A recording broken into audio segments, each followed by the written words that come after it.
We are now on diary entry number 835.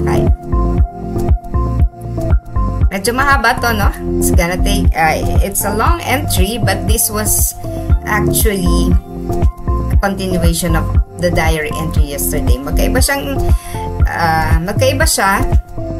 but it is actually a continuation of the reading yesterday, yung 834. So let's read 835. Especially now, while I am in this hospital, I experience an inner communion with the dying who ask me for prayer when their agony begins. God has given me a wondrous contact with the dying. Since this has been happening more frequently, I have been able to verify it, even to the exact hour. Today, I was awakened suddenly at 11 o'clock at night and clearly felt the presence near me of some spirit who was asking me for prayer. Some force simply compelled me to pray. My vision is purely spiritual, by means of a sudden light that God grants me at that moment. I keep on praying until I feel peace in my soul. And not always for an equally long time, because sometimes it happens that with one Hail Mary, I am already at peace. And then I say the De Profundis and pray no longer. And sometimes it happens that I pray the entire chaplet and only then feel at peace. I have also discovered that if I feel constrained to pray for a longer time, that is to say, I experience interior unrest, the soul is undergoing a greater struggle and is going through a longer final agony. This is how I have verified the exact time. I have a watch, and I look to see what time it is. The following day, when they tell me about the person's death, I ask them about the time, and it exactly corresponds, as does the length of the person's last agony. They say to me, such and such a person died today, but she passed away quickly and peacefully. It sometimes happens that the dying person is in the second or third building away. Yet, for the spirit, space does not exist. It sometimes happens that I know about a death occurring several hundred kilometers away. This has happened several times with regard to my family and relatives, and also sisters in religion, and even souls whom I have not known during their lifetime. O God of fathomless mercy, who allow me to give relief and help to the dying by my unworthy prayer, be blessed as many thousand times as there are stars in the sky and drops of water in all the oceans. Let your mercy resound throughout the orb of the earth, and let it rise to the foot of your throne, giving praise to the greatest of your attributes, that is, your incomprehensible mercy. O God, this unfathomable mercy enthralls anew all the holy souls and all the spirits of heaven. These pure spirits are immersed in holy amazement as they glorify this inconceivable mercy of God. But I too have found a way to give perfect glory to the incomprehensible mercy of God. Lalo ngayon na nandito ako sa ospital, nararanasan ko ang panloob na pakikipagkaisa sa mga namamatay na humihingi sa akin ng panalangin. Kapag nag-umpisa na ang kanilang paghihingalo, binibigyan ako ng Diyos ng nakamamanghang ugnayan sa mga nasa proseso ng kamatayan. Sapagkat madalas na itong nagaganap, napatotohanan ko na ito maging sa eksaktong oras ng kaganapan. Ngayong 11 ng gabi, ako ay biglang ginising ng ilang mga espiritu na humihingi ng panalangin.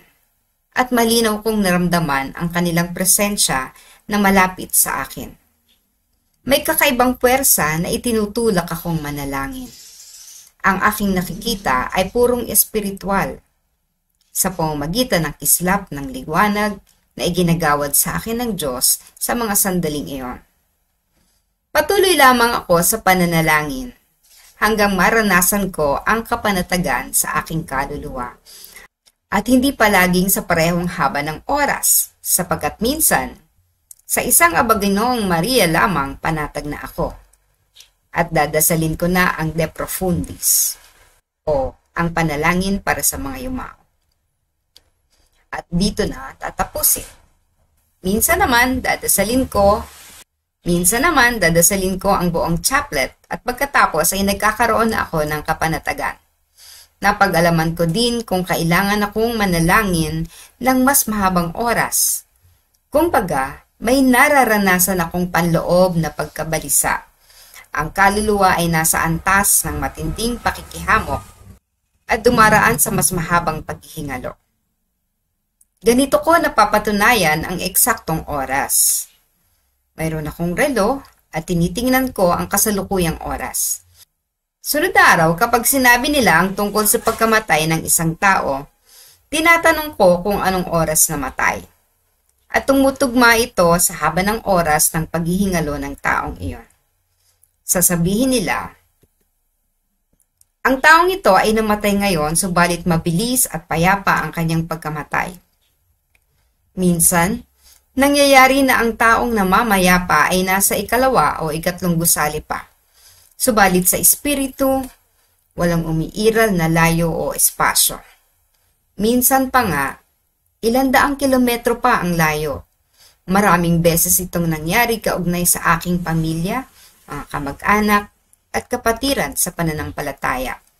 Maging sa mga kaluluwa na hindi ko naman nakilala noong nabubuhay pa sila. O Diyos ng walang hanggang awa, na ginawaran ako ng kakayahang magbigay ng kaginhawahan at tulong sa mga mamamatay na sa pamamagitan ng aking abang panalangin. Basbasan ka nawa ng ilang libong ulit kung gaano karami ang mga bituin sa langit at kung gaano karami ang patak ng tubig sa lahat ng karagatan. Kaya ang iyong awa ay dumagundong sa buong mundo at pumailan lang ito sa paanan ng iyong trono upang magpuri sa pinakadakila mong katangian na walang iba kundi ang iyong di maarok na awa. O Diyos, muling pinamangha ng iyong di maarok na awang ito ang lahat ng mga banal na kaluluwa at mga espiritu ng kalangitan. Nakalubog ang mga dalisay na espiritong ito ng buong kamanghaan habang niluluwalhati ang di maarok na awa ng Diyos, na lalong nagpapasidhi ng paghanga nila. At ang kanilang pagpupuri ay pinahayag ng buong ganap. O walang hanggang Diyos, marubdob ang aking pagnanais na luwalhatiin ang pinakadakila mong katangian na walang iba kundi ang iyong di maarok na awa. Napakaliit ko at hindi maihahambing ang sarili sa mga makalangit na nilalang na nagpupuri sa awa ng Panginoon ng may banal na paghanga. Subalit ako din ay nakasumpong ng paraan upang luwalhatiin ng ganap ang di maarok na awa ng Diyos. Haba, no? Very long. But again, as I said earlier, this is a continuation of diary entry number 834, which is very short. Pero dahil nagkaroon ako ng mga advanced readings na kasi sa diary entries, no? So, the points raised here by Faustina, I already discussed yesterday. But let's have a summary of what Faustina said. Una, lahat ng kaluluwa ay magkakaugnay because there is only oneness. Sipin mo paano sila sipin mo how these souls na hindi na makilala ni Faustina were able to channel or were able to connect to Faustina who they do not know at all. Maaring nandun sila sa ospital pero hindi naman nila kilala, no? But they were able to do so because Faustina has a certain light that these souls knew that Faustina would be able to help them. So in essence, sinasabi lang dito na lahat tayo magkakaugnay. Even those people who we do not know, yung mga nandun sa bundok, nasa mga karagatan, nasa China, nasa kahit saang lugar po, all of us are connected. Sapagkat tayo ay galing sa iisang Diyos. We were created by one God. And we came from God. No? Galing tayo sa langit. Kaya tayo ay magkakaugnay. So, actually, we can connect and we can be connected to other people kung gusto natin. Kahit hindi natin nararamdaman, kahit hindi natin na kikita ito katulad ng nangyayari kay Faustina. But, again, we can also do this. Kaya tayo, nakaugnay tayo dun sa kapitbahay natin na lagi din natin kaaway. We are connected. At baka nga, kaya kayo nag-aaway. There were certain issues that you still need to resolve between yourselves. At hayaan natin na ma-resolve ito while you are still living. Kaysa abutin pa tayo ng pagkamatay kung saan kukontakin tayo ng soul, lalapit sa atin at hihingi na ating panalangin. Next, paano kinukumpirma ni Faustina na ito ang kaluluwang ito ang humihingi sa kanya ng tulong? Simple, no? Sabi niya, gumagamit siya ng relo. Tapos, i-take note niya kung anong oras naramdaman niya na may tumatawag ng kaluluwa. And then the following day, he would ask maybe the nurse, o anong oras po ba yan na ganyan, na ganito, nagkaroon ng proseso ng yung final agony. And then she would find out na nagko-coincide o pareho dun sa oras na naramdaman niya na may tumatawag na kaluluwa. Third, may flash of light, may liwanag na nakikita sa Faustina kapag may humihingi ng panalangin. No? Yun yung, para sa kanya, ganun yung, over the years siguro, ganun na yung nakasanayan niya na parang senyales that someone is asking for prayer. For example, si Father Momoy, no? He also has connection to people who are dying. Talagang lumalapit sa kanya yung mga taong namamatay and would seek his help. Yun talaga, narinig niya boses. Okay. Hindi pare-pareho ang haba ng panalangin kailangan gawin. Kasi, yun nga, as I said earlier, it depends on how the soul lived his life. So, if he had having difficulty graduating from his earthly life, no? Maybe because that soul had done a lot of troubles in his life. That is why, hindi sapat yung maigsing prayer. And Faustina would continue to pray hanggat hindi niya nararamdaman that the soul has already liberated himself, no? Nakalaya na siya mula sa kanyang pagkakabilanggo sa lupa, then doon pa lang siya titigil ng pananalangin. So it depends. Sabi nga niya, one Hail Mary, okay na minsan. Minsan, chaplet lang. Minsan, mas mahaba, no? And then, he would end the prayer with Do Profundis. Ayan, yung panghuling panalangin, yung De Profundis. It is actually taken from Psalm 130, nasa Salmo. So, you can check it out. Actually, sa maraming simbahan ay pinatutugtog ito ng 8 p.m. Itong mga nakaraan, diba? Kung maririnig yung panalangin, it is actually the De Profundis. Panalangin para sa mga kaluluwa. Walang umiiral na layo espasyo para sa spiritu. Again, we have discussed this at length in several entries. Pinapatunayan lang na wala naman talaga nag-i-exist na space, distance, whatsoever, even time, no? Because the spirit can be present at the same time with all other spirits. Kahit gaano pa siya kalayo, no? The spirit can make its presence right before us, no? Or in other places. Pwede rin sabay-sabay, no? Like other saints who would be bilocating, sabay-sabay na nag-a-appear in different places because there is no distance. Kaya yung mga kaluluwa, kapag na-attain na kasi nila, no, sa earthly lives nila, hindi nila nagagawa. But if they are already at the last hour, 11th hour, no, yan yung nagagawa na nila na maglakbay kahit saan in one snap of, or isang kisap mata, sa isang kisap mata. And also, sinasabi dito, isang pribilehiyo na magamit tayo ng Panginoon upang itanghal ang kanyang walang hanggang awa. Imagine niyo, if the Lord is asking you to pray for these souls, Wow, it's a privilege. Kinikilala ka ni Lord na kaya-kaya mong gawin at may magagawa ka para ipahayag ang kanyang walang hanggang awa. And so we at the 3 a.m., we are always praying for the souls. We are actually privileged to have this opportunity to pray for the souls.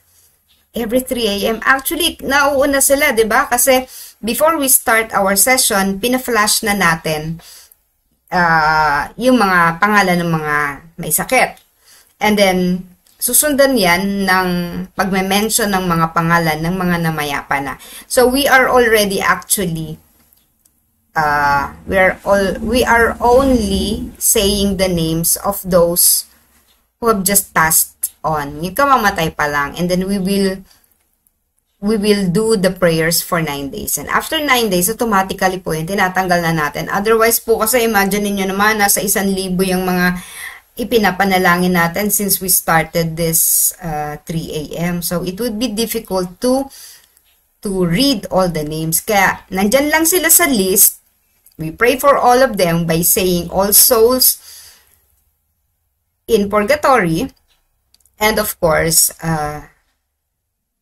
kung gusto nyo pa rin silang ipagdasal and you're not contented with the 9 days, you can continue doing that, no? Para sure tayo that they have been out of prison. That they have been lifted up mula sa purgatorio. Again, it is just a review of what we had discussed yesterday, and I hope medyo nalinawan nyo. Until tomorrow.